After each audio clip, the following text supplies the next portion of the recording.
Hey Doug, Sean here. How you doing? Staying warm. How about you, Sean? Well, good. Yeah, it is nice. It's it's warmed up a little bit, and appreciate you coming on the call again, and what is hopefully turning into a series here of some useful information. I know we sent out the last video. People really appreciated that. Today we were going to talk about selling my house because we're getting Hmm. lots of questions if people do want to sell or thinking of selling or trying to Yep. maybe get convinced that they shouldn't sell their house, which is totally fine with us. But we kind of laid out some different situations here.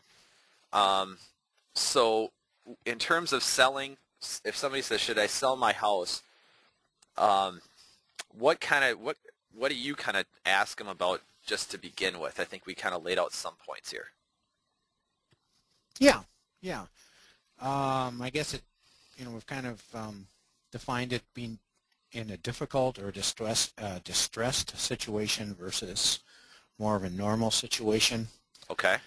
And we had an example just this week with Barb. She was working with a seller, and the house has been on the market for about 20 days or so, and then Barb just got the call that the seller said, well, I should probably let you know I haven't been making my payments for the last 2 months.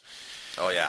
And that's really good information that I think sellers, I know sometimes it's a little bit of embarrassment, but they need to confide with your real estate agent or with us, for example, when we have it listed that, what's going on, because if we know the situation intimately, then we can suggest ideas for hopefully for the best outcome. And so, for example, on this one, the person didn't know anything about short sales, didn't know anything about foreclosures, Hmm. didn't really know what they were getting themselves into, and more or less just just knew that they weren't going to make any more payments. Okay. And so therefore, then Barb, of course, went into high gear and started advising her on different things she should be doing, talking to attorneys, talking to tax accountants, financial planners, that type of thing.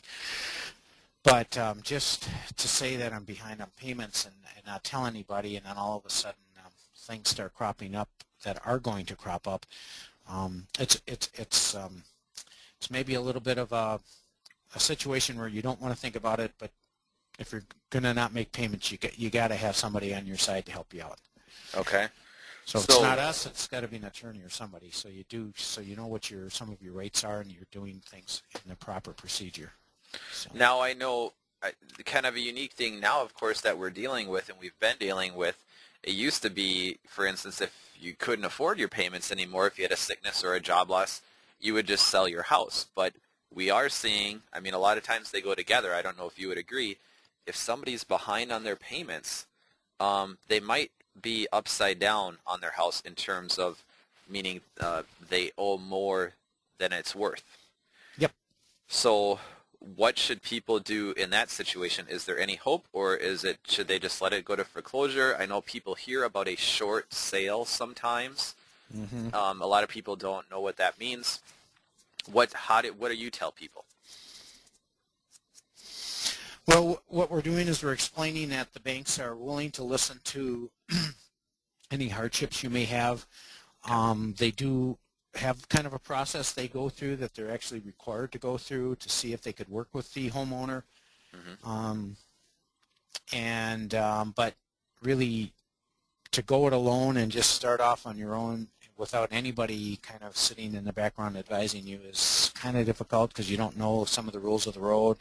You don't know some of the things that are happening in the marketplace. So what we need to do is we need to go over all the different options that are available to them, from loan modifications to maybe doing just a deed in lieu, that type Okay. of thing. And there's pluses and minuses of all those, but we only have just a couple minutes to talk today. But the main thing is that you need to get more help. You need to get more information, So so how you does know how does the short sale work then? What does that mean? How does that work?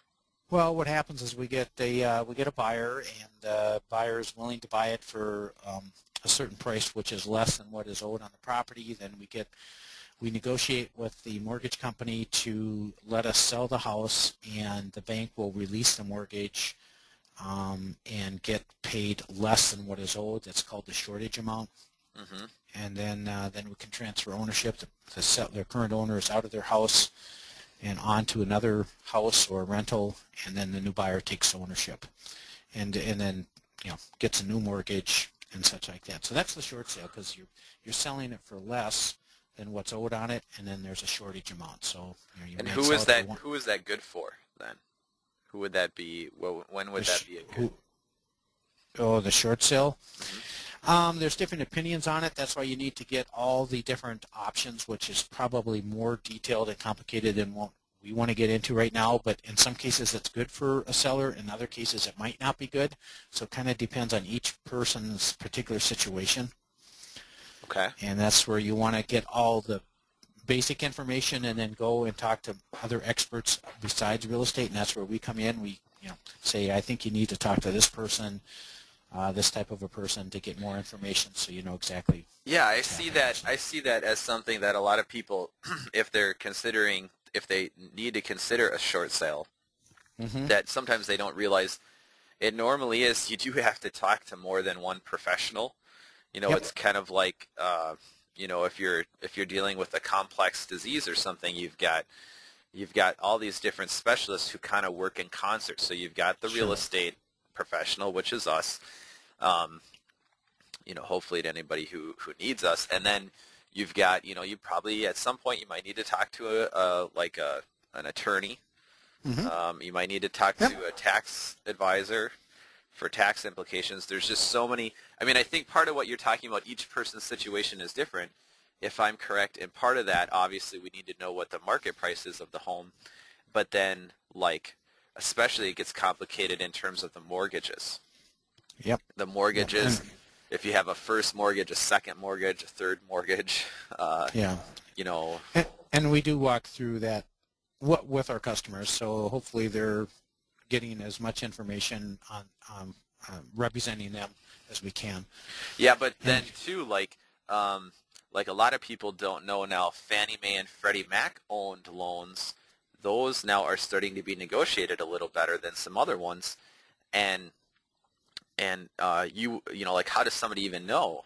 I know there's a website where you can go to see if your loan is owned, but you might have a loan being serviced through a particular mortgage company like Wells Fargo or U.S. Bank, and here actually it's a Fannie Mae Freddie Mac loan.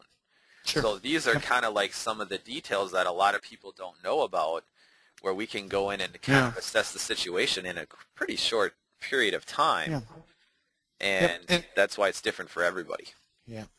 So I think just to summarize the difficult situation, if you are in one, contact your real estate professional. Probably is the somebody that knows a little bit about short sales and what to do with foreclosures and things like that, and make sure you get some advice there. And if that sounds good, then you can continue on with other professionals and get some much needed advice from them too.